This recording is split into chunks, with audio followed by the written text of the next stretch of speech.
ঋণ কেমন জানেন? ওই যে এখন মানুষ ঋণ নিচ্ছে 1 কোটি টাকা ব্যাংক থেকে, 2 কোটি টাকা ব্যাংক থেকে, হ্যাঁ, কত বছর, 10 বছরের জন্য, 20 বছরের জন্য বাড়ি করছে, তাই না?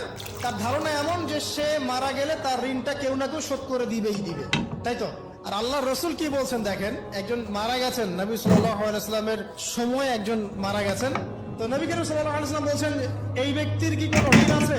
একজন সাহাবী বলেন, হ্যাঁ ইয়া রাসূলুল্লাহ, তো ঋণ আছে। নবীজি বললেন, তোমরা ওর জানাজা পড়ো, আমাকে ডেকো না। তোমরা ওর জানাজা পড়ে নাও, আমি জানাজা পড়তে চাচ্ছি না। আমি এখন কেমন করে আপনাকে বুঝাবো ঋণ কত ভয়ঙ্কর জিনিস?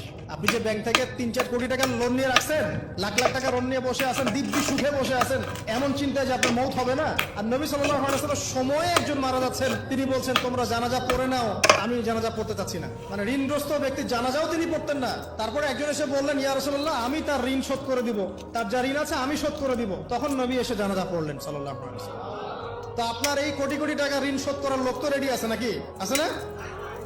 সমস্যা নেই, আপনার জানাজা পড়া হবে, আপনার মিলাদও হবে, আপনার একটা বড় সড়ো দোয়াও হবে ইনশাআল্লাহ। কিন্তু আল্লাহ পাক বলেছেন, শহীদ, আল্লাহর পথে যুদ্ধ করে শহীদ হয়েছে, এই ব্যক্তির আত্মাও ঝুলে থাকে যতক্ষণ পর্যন্ত না তার ঋণটা শোধ করা হয়। এবার বলেন আমি কি বুঝাবো? আর কিছু বলতে হবে?